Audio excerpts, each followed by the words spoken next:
There's a very simple answer to the question, what is a normal day or a day in the life of Sue Black like? And the answer is that there's no conformity. So no 2 days are ever the same. In an academic role, of course, I end up doing a lot of the stuff that nobody wants to talk about, which is the bureaucracy and the paperwork and the admin. But the really exciting stuff is the stuff that you can't plan.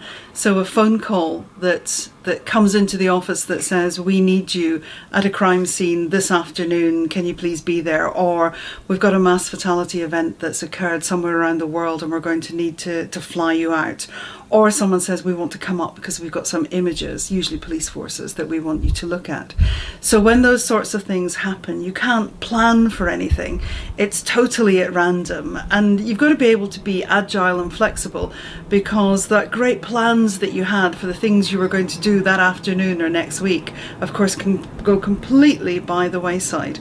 So it's quite exciting, it's quite inconvenient, but the very fact is no 2 days are the same. When I was very young, my father was a great shot and we lived out in the country, and so my father would bring home pigeons and rabbits and deer and all sorts of things, and my job would be to gut them and skin them because my mother wouldn't do it. And so from a very young age I became very comfortable in working with dead material. And when I was a teenager, I got a Saturday job in a butcher shop, which seemed a perfectly logical next step from helping my father gut rabbits. And when I went to university, I wasn't much good at anything, but I really liked the idea of anatomy, because being able to look inside the human isn't that much different from looking inside the animal. And so I felt I could make the transition from the butcher shop to an anatomy department. And so I spent my honours years in the anatomy department and then my PhD. And I thought I was probably going to do something on identification of skeletal remains, because the material I'd worked on was archaeological. And then a phone call came in, just as I talked about in terms of there being no prediction of the way things go, which was a police force. It was Grampian Police Force, in fact, who had a pilot who had come down as microlight had crashed off the coast, and the body had been found several weeks later. And there was a question as to the identity of the body. Of course, these were in days before DNA, which almost seems impossible. And so my supervisor said, I'm going to do this, do you want to come with me? And I thought, I can go from the dead animals to the butcher shop to the anatomy department. Can I go into the mortuary with the dead human in varying stages of decomposition? And I found that I could. So there was no real conscious decision, if you like. And Steve Jobs said, if you stop and you look back on your life for a moment, you can see all the dots and you can see how they join up. And it is only with age and with time that you get that ability to do that. And I can see where all of these things link up to when I look backwards. But of course I wasn't aware of them at the time. And you just have to have the faith that the dots that you're going to make into the future, when you stand back and you look at them, they'll fit into what you've done in the past as well. So not a conscious decision, but a very logical and natural progression for me to work into the forensic arena, and particularly with regards to identification of the human. The most rewarding thing, that's really quite challenging, because I think it happens at different levels. I find it rewarding to teach students. I love that moment when you're dealing with something so complicated and then suddenly you can visibly see all these light bulbs going on and you think, yes, now you get it. Something that you thought was intangible and totally incomprehensible, you've managed to convey that so that somebody else can understand it. So I get a huge sense of satisfaction out of that. I get a huge sense of satisfaction out of when a body is found and we don't know who it is, but through very painstaking scientific research, you get to a name.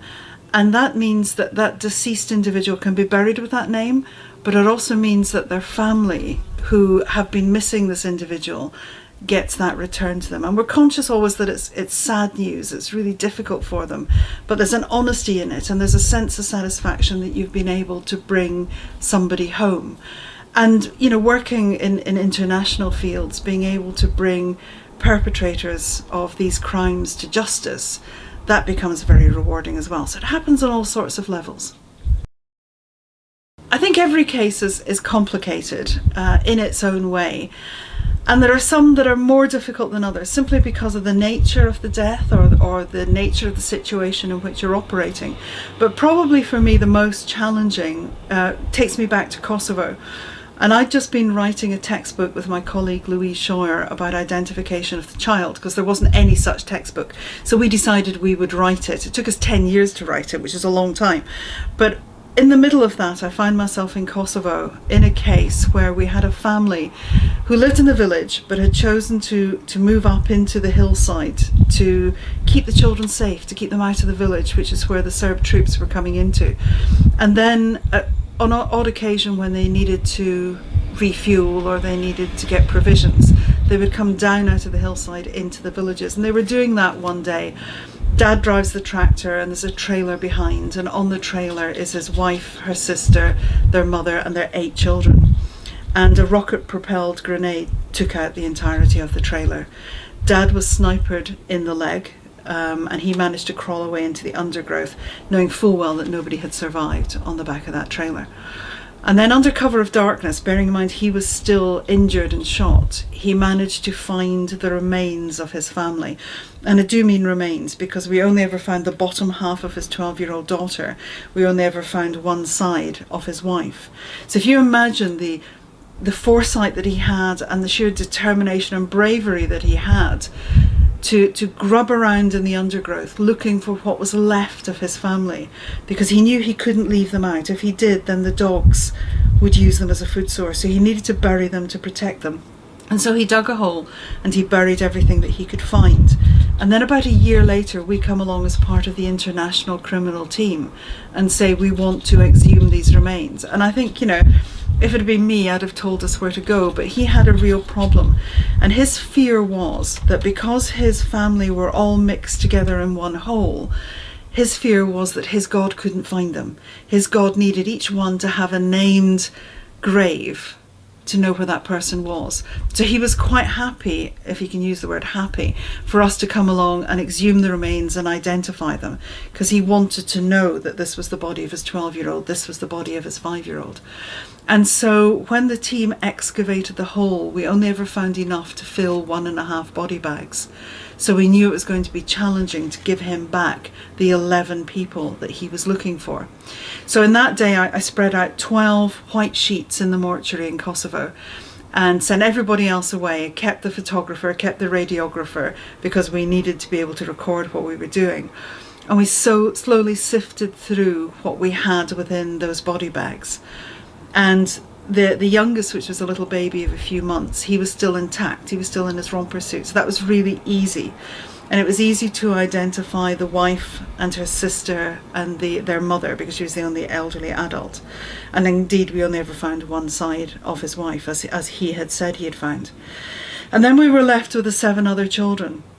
And these ranged from, we've got the baby, so it ranged from a child of about 2 right the way to 2 14-year-old twin boys.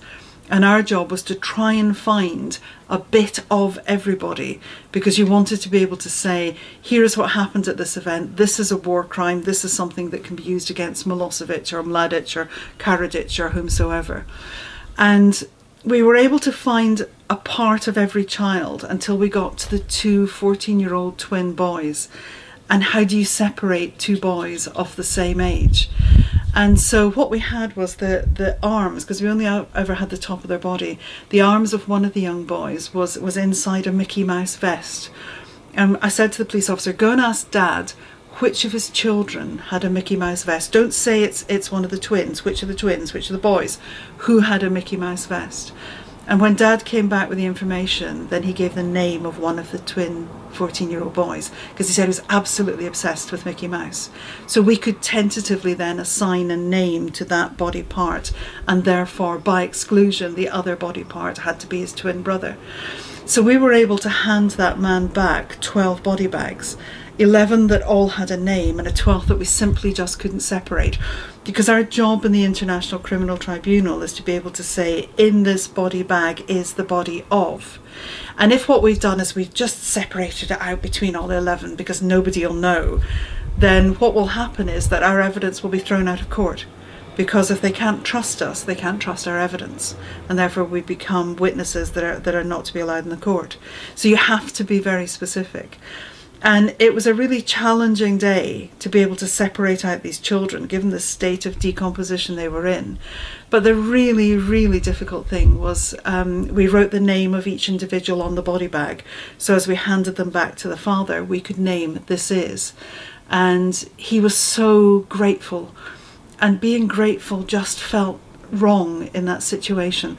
When you think that a man had gone through the enormity of the trauma that he had, and he was thanking us for what we'd done, that stayed with me, and that will simply never ever go. I'm often asked, how do you cope with the things that you do? How do you protect yourself? And of course we know that in many ways what we do is rather unusual, and we have been likened to the modern day sin eaters, those individuals who consume the sins of the rest of the world so that the public don't have to look at it. And that will have a toll, and it eventually does have a toll, I think, on everybody. It affects the way in which you interact with your life. But you can either try to view that positively, or for some people, of course, with post-traumatic, then they really do suffer dreadfully from it. And we're not silly enough to imagine that we're immune to it, but we are aware of it. And being aware of it, I think, is the first step of ensuring that you protect yourself. Because if you can't protect yourself, then you can't protect the case. So there isn't an easy answer to it, and I think everybody deals with it in their own way. For me, I was very lucky that I almost had a gradual build-up of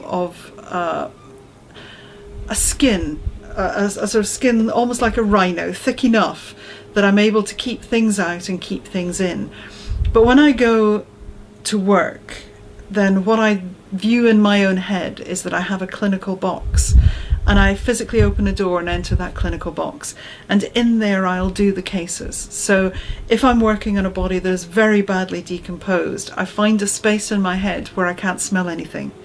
If I'm working on images of child abuse, then I find myself the furthest corner away from the door, so that I don't listen to the videos, I don't look at the videos being a child, I'm looking at it as evidence. And you find a way to cope with the different types of cases depending on what they are, and that just comes, I think, with age and with experience. And what I then try to do is, when I leave work, I close the door behind me and I lock it. So if I've got demons, then they're encapsulated within there. My fear would be that somebody comes and opens my door for me and rummages around in there, and that's when your demons escape.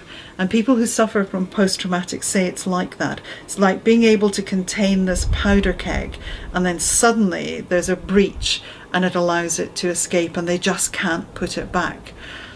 And I think I've been very lucky so far in that I've been able to compartmentalize everything that I do. I know that when I go into a scene, I did not cause it. I'm not responsible for it. I don't have the guilt of it. And my job is not to feel empathy for the victims, or to feel that I want justice against those who've perpetrated the crime. That's not my job.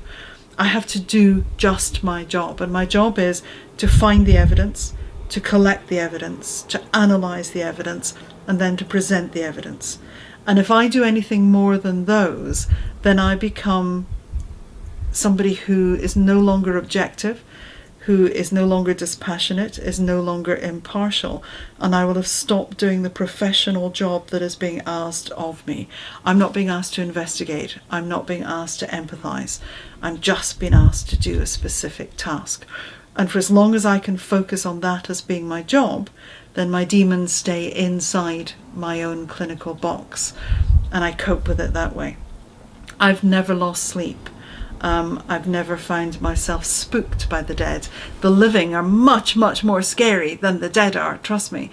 They don't move around, they don't make noises, they don't sit up. All of the things that we want them to do in films, they just don't do. And so they're much more reliable in many ways than are the living humans. And so I think I'm in the right profession. But it's very difficult when you've got young trainees coming through, because you don't know how they're going to react to it, so that you eventually adopt the sort of maternal role as well, is about making sure that they can cope with it, making sure that they're not suffering from it. And as a team, we will sit and we will talk and we will watch each other. And if one of us has got an out of character behaviour that you haven't seen, then we'll address it, because we'll see it, we'll understand it, more so than perhaps an external counsellor might. Being part of a team is really important in any stressful situation. When you're a loner, you're less likely to be able to cope with the stresses around any developing situation. But as a team, you might not like your team members, you don't have to like them, but your job is to be a part of that team, and your job is to look out for them. So that we would often sit down and just chew the fat, literally chew the fat. And in that conversation, things will come out. And you can, if you know that you're releasing it into an environment that is safe, that's never going to be used against you, because what happens with your team stays with your team, and you build a bond with that team that nobody else can understand. And you know, if you're discussing it with other people who've not been there, they can't comprehend the enormity of what you've just seen and what you've done. Whereas the people that I worked with in Kosovo in 99 and 2000, 18 years ago, I know that if I go into a room with any one of them, we'll pick up the relationship exactly where we left it off, because they understand something about me that nobody else does, and I understand something about them. And it's okay for us to break down. It's okay for us to show our weaknesses. It's okay for us to hurt. It's okay for us to show our fear, as long as it's within that team, because that team is like the pack instinct. It will protect and it will support. And that makes, it's the kind of camaraderie that you see in the military, for example, in wartime. It's exactly the same thing. You're doing unusual things in unusual places with really almost unbelievable cruelty in the world, but these people who are there are experiencing it with you, and that makes them special, and it makes your relationship with them exceptionally special and very, very strong. Crime is a really interesting thing, because if you look at television or you look at our novels, people love to vicariously watch crime. They like to be slightly scared by it. They want to sort of hide behind their fingers so that there's a good safe distance between the brutality and the reality of what happens and what we portray, so that the public are really engaged with crime, because it's not them, it's removed from them, it's somebody else who's bad, it's not me that's bad. And we like to read the stories because we like the anxiety and the frisson that comes with it, but we're not scared by it because it's not personal. So that people think, you know, forensic science is really interesting. And it is really interesting, but when you're doing it, when you're in it, what you actually see is the end product of that aggression. And that's not pretty, and that's not exciting.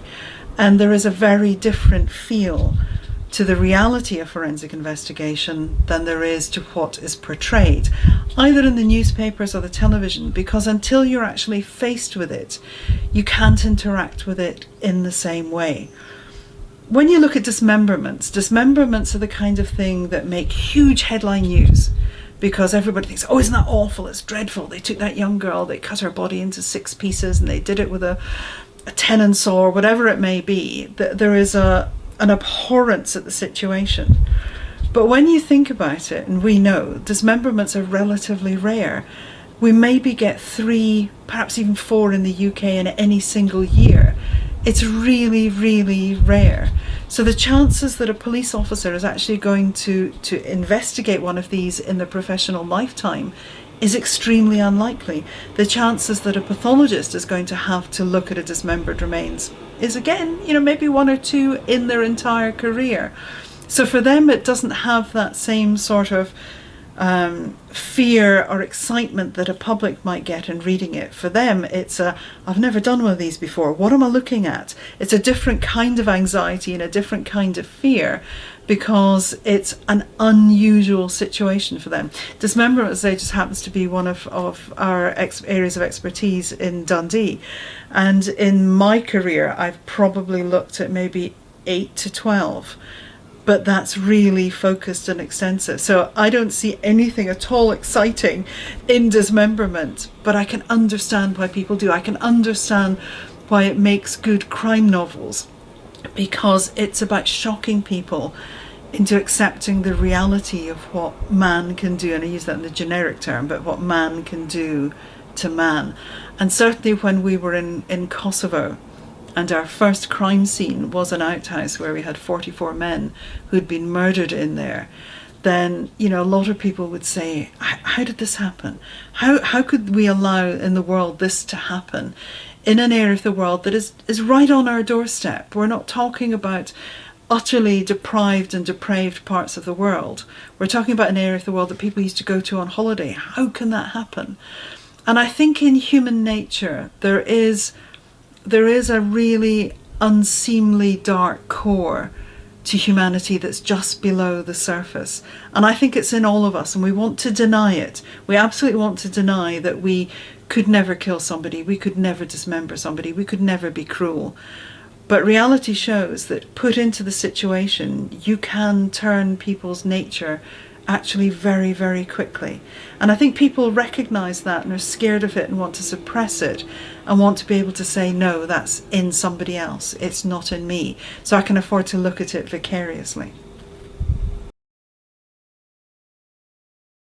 Forensic science is an interesting science because there is no such thing as forensic science. It doesn't exist. All there is science. And the forensic bit of it means all we've done is we've taken our science into the courtroom, because forensic comes from the Latin word forensis, which means pertaining to the forum, and the forum were the courts of Rome. So anything with the word forensic in front of it means we've taken it into court. So all our sciences are sciences we take into court. Now, I know that in Dundee, in life sciences, there are subjects that are so esoteric, I don't even understand the titles of the lectures that they put up. I've never understood what ubiquitination is and never will. Kinases pass me by. But because forensic science has to be played out in the courtroom, and the most important person in the courtroom, or people in the courtroom, are the jury, because the jury are there to decide, they're the triers of fact, is this person guilty or are they innocent? They have to understand the science. So forensic science and forensic scientists have to be able to convey their science in a language that anybody can understand. You don't have to be a scientist to do it. Whereas in much more esoteric parts of mathematics and physics and chemistry, the public can never hope to understand it because it's so focused. And I think that element of using science and balancing it with the law and being able to pass it to the public to make a decision is a really sexy combination that of course the media are going to pick up on, films are going to pick up on. It's part of a storytelling process, and you can see it building up in that courtroom scenario to a perfect climax where the jury are going to decide guilt or innocence. So it's no surprise that it's been really latched onto by those who write fiction, but also for those who are portraying fact, because there's as much interest in forensic fiction as there is in forensic fact. When I say forensic fact, those forensic factual programs are the ones that are particularly well researched. That's not necessarily going to be those that are most popular with the media. So for example, the CSI and the CSI type effects, often those are simply about entertainment. They're not about portraying the science in a realistic concept. So my students were asked to review an episode of CSI, and it was a baby had been found, the skeleton of a baby had been found, and they took the skull and they have, apparently, I've never seen it, but they have this 3D hologram box, and so the skull was put into the box, and what they did was they aged the skull to make the individual look like an adult. Because by this point my students are falling about the floor, killing themselves laughing. And then what they do is they reconstruct a face over the skull. And they walk out of the building, and of course they bump into a woman who looks exactly like the face that they've just reconstructed. And of course it's the mother of the baby that was found. So it is so far-fetched and so far out of left field that it has left science really in the dirt and in the dust. Now maybe there's an element of science, future science in there, of things that we might be able to do. And I'm a great believer in what I call the Star Trek effect. So if you look and you go back through those early episodes of Star Trek and Gene Roddenberry, he identified things that became a reality. It's the first place in television that we saw somebody walk up to a door and a door automatically open. When you think of their tricorders, which were so like our first mobile phones, all of these things, these sensors that we can now use to detect human disease, they were all there in science fiction. So I think science fiction has a lot to play in terms of being able to influence science future. But I have to say that the forensic ones are by and large pretty bad, and our chances of being able to use anything that we see on CSI or Bones is extremely unlikely. Now, if you were to ask my husband and my children, what do I do away from work and what are my hobbies? They would say she's never away from work and she doesn't have any hobbies. And they'd probably be right. I am a workaholic. But I think that the reason I am a workaholic is because my job is my hobby, and that makes me extremely lucky. So when our youngest daughter, who's now 21, was about 7 or 8, she said to my husband and I, "Mummy, Daddy, have we ever been on holiday?" And we thought, well, that's really not very good, because my husband's just as bad as I am at taking holidays. And we said, right, we're going to go on holiday. And bless him, he booked us a villa somewhere in the south of Portugal, which was just horrendous heat, and a lovely swimming pool, and the girls had a great time. But by day 2, I was so mind-numbingly bored that I started to write a textbook. And so I would sit at the side of the pool, typing away, writing the textbook whilst they were in the pool having fun. And that, for me, is as much of a relaxation as anything else.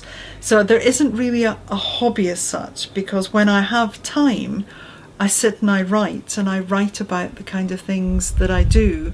I mean, I've written 14 textbooks now, and each one's a pleasure. It's not a chore, because that's what I like to do. So maybe I'm a writer, but I'm a writer in a very, very narrow field.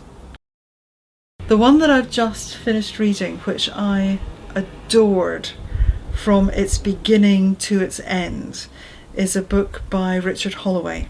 And Richard Holloway was the ex-Bishop of Edinburgh, and Richard has written a book called Waiting for the Last Bus. And Richard's now in his 80s, and he can see his life is dwindling away, and he knows that he's not got long left. And he wrote the most touching, intimate, delicate but hard-hitting book on his beliefs, on his anticipation of death, his interpretation of death. And it sounds as if it should be something that is really morbid, but it's not. It's beautifully written, as only Richard can, beautifully written and really uplifting. And I wish I'd written it. I really wish I'd written it. I've been so proud of it.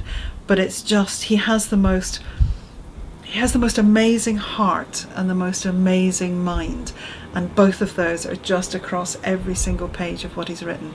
I just loved it from beginning to end. So it's the one that stays on my bookcase, and I know that it will come out time and time and time again. I think, it has to be the Ripper murders. I'd love to be able to go back into that time, because there's so much conspiracy around what happened. It would be great to go back and to be able to look at the anatomy and say, because part of my area of expertise, believe it or not, if that's an area of expertise, is in dismemberment and in body disfigurement. So being able to go back, because we don't have great photographs, we don't have great crime scene notes. Being able to go back and look at those in a new eye would be really interesting.